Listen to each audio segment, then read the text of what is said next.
नमस्कार दोस्तों, मैं घनश्याम राय आप सभी का न्यूज डंका हिंदी में स्वागत करता हूं। महाराष्ट्र में मराठा आरक्षण हंगामे के दौरान शिंदे सरकार को विपक्ष के नेताओं ने खूब निशाने पर लिया था। इस समय बीजेपी को एक खलनायक के रूप में प्रचारित किया गया था। मीडिया भी इसे खूब जोर शोर से प्रसारित करने में लगी हुई थी। वहीं रविवार को महाराष्ट्र के 2000 से अधिक ग्राम पंचायतों में मतदान हुआ था, जिसका नतीजा सोमवार को आया है। इस चुनाव में बीजेपी नंबर 1 के पायदान पर है। उसके बाद अन्य राजनीतिक दल हैं। इतना ही नहीं, बीजेपी समर्थित महायुति ने सबसे अधिक सीटों पर कब्जा जमाया है, जबकि मायावती महायुति से पिछड़ती नजर आ रही है। सवाल यह है कि रविवार को विपक्ष के नेता विजय वट्टीवार ने कहा था कि कांग्रेस महाराष्ट्र के ग्राम पंचायत चुनाव में 80% सीटों पर अपना परचम लहराएगी। सवाल यह है कि जिस तरह से पिछले कुछ माह से मायावती के नेता लोकसभा चुनाव में भारी जीत का दावा कर रहे थे, ग्राम पंचायत चुनाव का नतीजा आने के बाद उनके दावे सच्चाई से कोसों दूर नजर आ रहे हैं। तो दोस्तों, आज हम महाराष्ट्र के ग्राम पंचायत के चुनावी नतीजे को लेकर 2024 के लोकसभा चुनाव की बात करेंगे। तो दोस्तों, अगर आप हमारे चैनल पर नए हैं तो आपसे रिक्वेस्ट है कि हमारे चैनल को सब्सक्राइब जरूर करें। दरअसल महाराष्ट्र की 2359 ग्राम पंचायत में से 1864 सीटों के नतीजे आ गए हैं।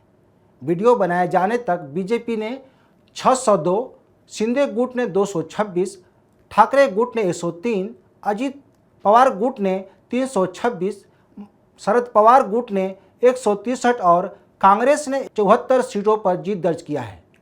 वहीं मायावती यानी कि महाविकास आघाड़ी की बात करें तो मात्र 443 सीटों पर ही जीत हासिल की है। इस गठबंधन में कांग्रेस, उद्धव गुट और शरद पवार गुट शामिल है। सबसे बड़ी बात यह है कि बीजेपी और शिंदे गुट के साथ जाने पर अजित पवार गुट का यह पहला चुनाव है, जिसमें अजित पवार गुट ने शरद पवार गुट पर बड़ी मात दी है। बारामती में 32 ग्राम पंचायतों के नतीजे सामने आए हैं। इनमें से अजित पवार गुट ने 30 सीटों पर जीत हासिल की है, जबकि बीजेपी ने 2 सीटों पर जीत हासिल किया है। बारामती में भी अजित पवार गुट को बड़ी कामयाबी मिली है, जो एक तरह से शरद पवार गुट के लिए बड़ा झटका माना जा रहा है। अजित पवार गुट इस चुनाव में दूसरे पायदान पर है। महाराष्ट्र की राजनीति में शरद पवार अपने आप में एक ब्रांड है। एनसीपी की टूट के बाद से शरद पवार की बारामती के साथ ही अन्य जगहों पर पकड़ कमजोर हुई है। बताया जा रहा है कि ग्राम पंचायत चुनाव में शरद पवार और अजित पवार गुट की सीधी टक्कर थी। वहीं महाराष्ट्र के विदर्भ में चौंकाने वाला परिणाम देखने को मिल रहा है। भंडारा जिले में कांग्रेस को तेलंगाना सीएम के चंद्रशेखर राव की पार्टी भारत राष्ट्र समिति ने बड़ा झटका दिया है।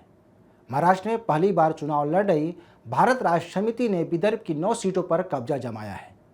राव की पार्टी ने कांग्रेस विधायक और पार्टी अध्यक्ष नाना पटोले के भंडारा जिले में जोरदार प्रदर्शन किया है, जो कांग्रेस के लिए खतरे की घंटी मानी जा रही है। बता दें कि तेलंगाना में भी इसी माह विधानसभा चुनाव होने हैं, जहां कांग्रेस जोर शोर से प्रचार कर रही है। राहुल गांधी भी तेलंगाना में प्रचार कर रहे हैं, लेकिन राहुल गांधी का तेलंगाना में कोई असर दिखाई नहीं दे रहा है। गौरतलब है कि 2 दिन पहले आए एक सर्वेक्षण में दावा किया गया था कि इस बार के भी चुनाव में राव सत्ता में लौटेंगे। सबसे बड़ी बात यह है कि महाराष्ट्र में हाल ही में मराठा आरक्षण की आग ठंडी हुई है। मनोज जांगरे मराठा आरक्षण को लेकर अनशन कर रहे थे। कई स्थानों पर हिंसक घटनाएं भी सामने आई थी और अजित पवार गुट के एक नेता के घर और गाड़ी में आग लगा दी गई थी, जिससे शिंदे सरकार पर काफ़ी दबाव था।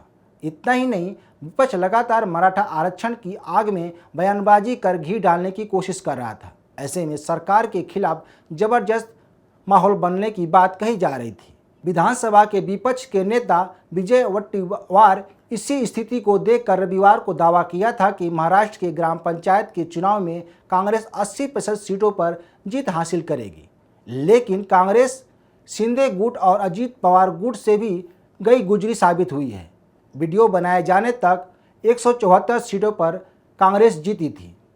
ऐसे में एक सवाल यह भी उठ रहा है कि इंडिया गठबंधन के लिए दम भरने वाली कांग्रेस, उद्धव गुट और शरद पवार गुट क्या लोकसभा चुनाव में हुंकार भर पाएंगे? क्योंकि ग्राम पंचायत चुनाव एक तरह से बेस होता है। मतदाता अपने विचारों के साथ अपने पार्टी को वोट देता है। हाल ही में मराठा आरक्षण के लिए किए जा रहे आंदोलन की आग महाराष्ट्र के हर गांव तक पहुंची थी। गांव जिलों में महिलाओं, बच्चों की रोते और आत्महत्या की कई घटनाएं सामने आई थी, जिसके आधार पर यह माना जा रहा था कि मौजूदा सरकार के खिलाफ माहौल बना हुआ है। अगर अभी कोई चुनाव हुआ तो महायुति को बड़ा नुकसान हो सकता है, लेकिन ग्राम पंचायत चुनाव के नतीजे इसके उलट आए, जहां महायुति ने सबसे अधिक सीटें जीती हैं, जो माविया को बड़ा झटका है। साथ ही बीजेपी भी ग्राम पंचायत के चुनाव में सबसे अधिक सीटें जीती है। इस परिणाम से यह साबित हो गया है कि विपक्ष कुछ भी कहे, लेकिन मतदाता बीजेपी और महायुति के पक्ष में खड़े हैं। तो दोस्तों, आप इस बारे में क्या विचार रखते हैं, हमें ज़रूर बताएं। इस वीडियो को शेयर, लाइक और कमेंट जरूर करें। हमारे YouTube चैनल को सब्सक्राइब करना न भूलें। धन्यवाद।